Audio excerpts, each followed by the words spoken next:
বাংলাদেশ বেতার রাজশাহী। এখন শুনবেন স্থানীয় বাংলা সংবাদ।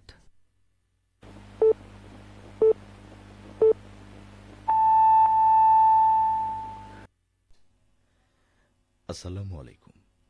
বাংলাদেশ বেতার রাজশাহী স্থানীয় সংবাদ পড়ছি মাসুম আখতারুজ্জামান অনিক। আগামীকাল ভয়াল ২৫শে মার্চ গণহত্যা দিবস। ১৯৭১ সালের ২৫শে মার্চ কাল রাতে বর্বর পাকিস্তানি হানাদার বাহিনী নিরস্ত্র বাঙালিদের উপর ঝাঁপিয়ে পড়ে বর্বরোচিত গণহত্যা চালায়।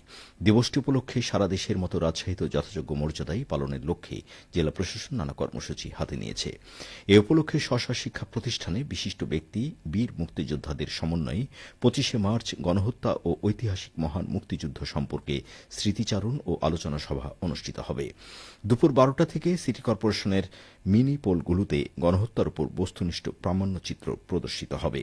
এছাড়াও ১৯৭১ সালের ২৫শে মার্চ রাতে নিহতদের স্মরণে মসজিদে মসজিদে বাদ-জোহর বিশেষ মোনাজাত এবং অন্যান্য উপাসনালয়ে সুবিধামতো সময়ে বিশেষ প্রার্থনা করা হবে।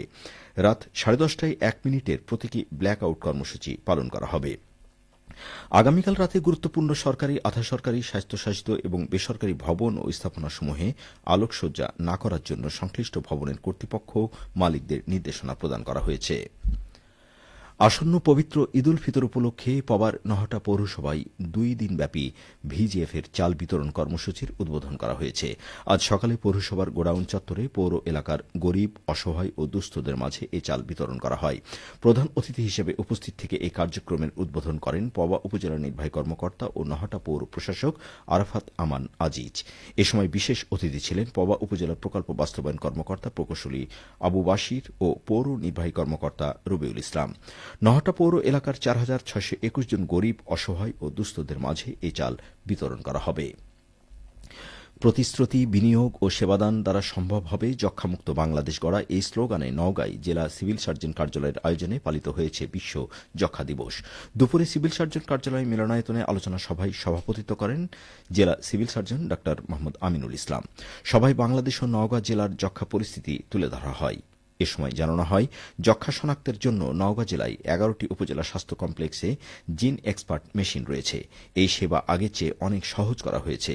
নওগাঁ জেলায় ২০২৪ সালে ৫২১ জনের যক্ষ্মা শনাক্ত হয়েছে। বর্তমানে জেলায় মোট ৩৭,০০৩ জন যক্ষ্মা পজিটিভ রোগী রয়েছে। আলোচনা সভায় নওগাঁ মেডিকেল কলেজের অধ্যক্ষ মুক্তার হোসেন, ২৫০ শয্যা বিশিষ্ট নওগাঁ জেনারেল হাসপাতালের তত্ত্বাবধায়ক ডা জাহিদ নজরুল চৌধুরী, বিএমএ নওগাঁর সভাপতি ইস্কেন্দার হোসেন, নওগাঁ মেডিকেল কলেজের অধ্যাপক লুৎফর রহমান বক্তব্য উপস্থাপন করেন। নাটোরে জমে উঠেছে ঈদের বাজার। মধ্যরাত পর্যন্ত চলছে কেনাকাটা, চাঁদরাত পর্যন্ত চলবে একই অবস্থা। ঈদ বাজার নিয়ে এখন শুনুন আমাদের নাটোর জেলা সংবাদদাতার একটি প্রতিবেদন।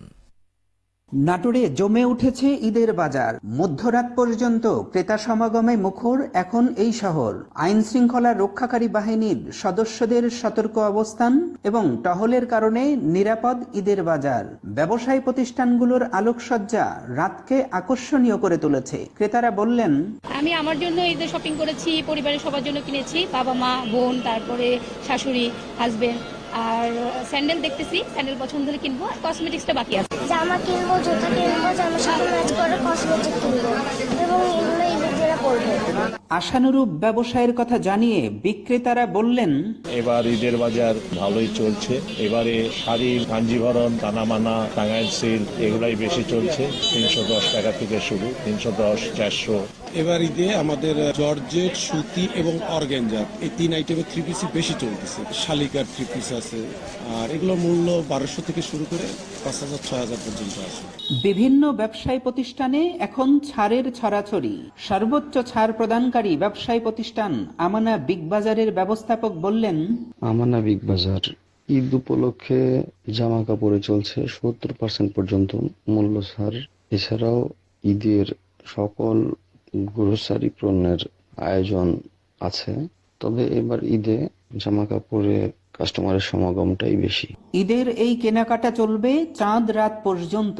সকলের সন্তুষ্টির মাধ্যমে ঈদের আনন্দ ছড়িয়ে যাবে। ফারাজি আহমদ রফিক বাবন, নাটোর জেলার সংবাদদাতা, বাংলাদেশ বেতার, রাজশাহী। সিরাজগঞ্জের উল্লাপাড়ায় 250 প্রান্তিক কৃষকের মধ্যে আউশ ধানের বীজ ও সার বিতরণ করা হয়েছে। আজ সকালে উপজেলা কৃষি অফিস চত্বরে 2024-25 অর্থ বছরে খরিফ এক মৌসুমে প্রণোদনা কর্মসূচির আওতায় উপসি আউশের আবাদ ও উৎপাদন বৃদ্ধির লক্ষ্যে ক্ষুদ্র প্রান্তিক কৃষকদের মাঝে বিনামূল্যে এসব বীজ ও সার দেওয়া হয়। অনুষ্ঠানে প্রত্যেক কৃষককে 5 কেজি বীজ, 10 কেজি ডিএপি সার ও 10 কেজি এমওপি সার দেওয়া হয়েছে। এই বিতরণ অনুষ্ঠানের উদ্বোধন করেন উল্লাপাড়া উপজেলা নির্বাহী কর্মকর্তা আবু সালে মোহাম্মদ হাসনাত। উপজেলা কৃষি কর্মকর্তা সুবর্ণা ইয়াসমিন সুমির সভাপতিত্বে বীজ ও সার বিতরণ অনুষ্ঠানে অন্যান্যের মধ্যে উপস্থিত ছিলেন সহকারী কৃষি কর্মকর্তা আসাদ বিন খলিল, উপসহকারী উদ্ভিদ সংরক্ষণ কর্মকর্তা সারওয়ার হোসেন, উপজেলা আনসার ভিডিপি কর্মকর্তা বশির উদ্দিন, উপজেলা আইসিটি কর্মকর্তা রাহিন বাদশাহ সহ অনেকে। সবশেষে আবহাওয়া।